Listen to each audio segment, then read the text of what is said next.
Hello नमस्कार। आप लोग कैसे हैं? आई होप आप सभी अच्छे होंगे। कई दिनों के बाद वीडियो लेकर आ रहा हूं, उसके लिए क्षमा चाहता हूं। तो आज की इस वीडियो में हम टेंस के बारे में जानेंगे और जो हमारा टेंस है, काल है, उसके बारे में पढ़ेंगे।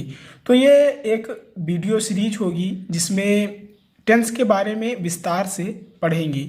छोटी छोटी वीडियो आएंगी, आपको क्या करना है, उनको अच्छे से देखना है और समझना है। अगर समझ में ना आए तो फिर से रिपीट करके देखना है। मैं अपना सर्वश्रेष्ठ दूंगा आपको समझाने के लिए। तो आइए देखते हैं, हम टेंस के बारे में जानेंगे। तो टेंस क्या है? टेंस को काल कहते हैं। क्या कहते हैं? काल कहते हैं हिंदी में, या समय कहते हैं। क्या कहते हैं? समय कहते हैं। अगर कोई पूछे आपसे कि टेंस क्या है तो आप क्या बताएंगे? आप यही बताएंगे कि tense is a form. Tense एक प्रकार से of the verb that expressed time. जो टेंस है हमारा, वो एक वर्ब का फॉर्म है। क्या है? वर्ब का फॉर्म है जो एक्सप्रेस करता है। क्या करता है? व्यक्त करता है, समय को व्यक्त करता है। किसको व्यक्त करता है? समय को जो व्यक्त करता है वही हमारा टेंस काल कहलाता है। क्या कहलाता है? काल कहलाता है। तो बहुत ही आसान है, आप ऐसे बता सकते हैं किसी को भी कि जो हमारा टेंस है वो समय को क्या करता है? व्यक्त करता है। बस यही काल है हमारा। काल को हम 3 रूपों में व्यक्त करते हैं। कितने रूपों में? 3 रूपों में। या तो समय हमारा प्रेजेंट रहा हो, प्रेजेंट होगा, या पास्ट होगा, या फ्यूचर होगा। समझ रहे हैं आप लोग? हमारे कहने का मतलब ये है कि जो हमारा टेंस है वो 3 रूपों में व्यक्त किया जाता है, या तो प्रेजेंट में, या पास्ट में, या फ्यूचर में। तो जो हमारा प्रेजेंट है, प्रेजेंट का मतलब वर्तमान, इस समय जो काम इस समय हो रहा है उसे हम क्या कहेंगे? प्रेजेंट। इस समय मैं आपको पढ़ा रहा हूँ तो ये प्रेजेंट, वर्तमान समय का काम हो रहा है। पास्ट, मैं पढ़ा चुका हूँगा, जब मैं आपको पढ़ा चुका हूँगा, ये वीडियो खत्म हो जाएगी तो ये क्या हो जाएगा? पास्ट हो जाएगा। फ्यूचर, कल जब मैं पढ़ाऊँगा आपको, क्या?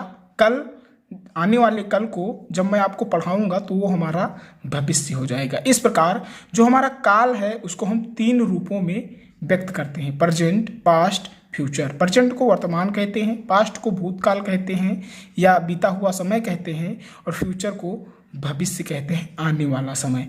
प्रत्येक टेंस के 4 भेद होते हैं। कितने भेद होते हैं? हम जानेंगे कि जो टेंस होते हैं उनके 4 भेद होते हैं, वो कौन कौन से होते हैं। तो जो हमारा टेंस है उसके मुख्यतः 4 भेद होते हैं।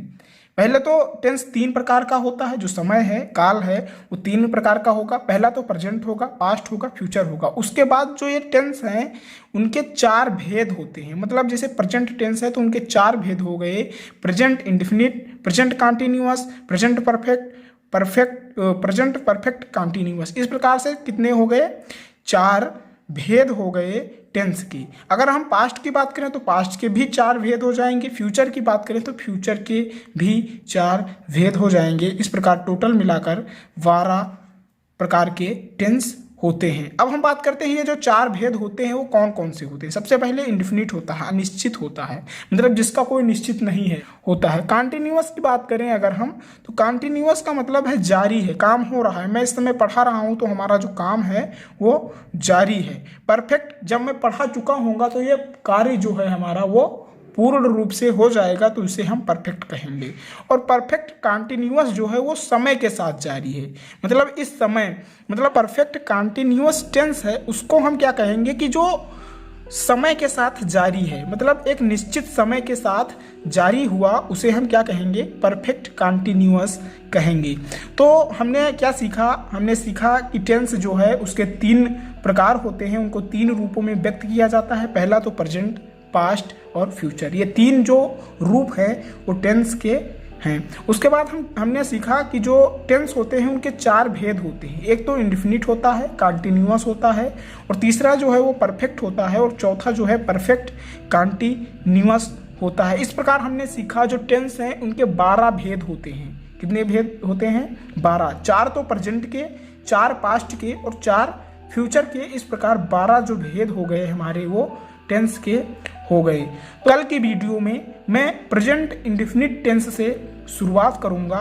तो आई होप कल आप वीडियो देखेंगे और आज जो मैंने बताया है उसको आप समझ गए होंगे। नहीं समझे तो वीडियो को रिपीट कीजिए, बहुत ही आसान तरीके से समझाया गया है, आप समझ जाएंगे। तो फिर मिलते हैं अगले वीडियो में, तब तक के लिए धन्यवाद।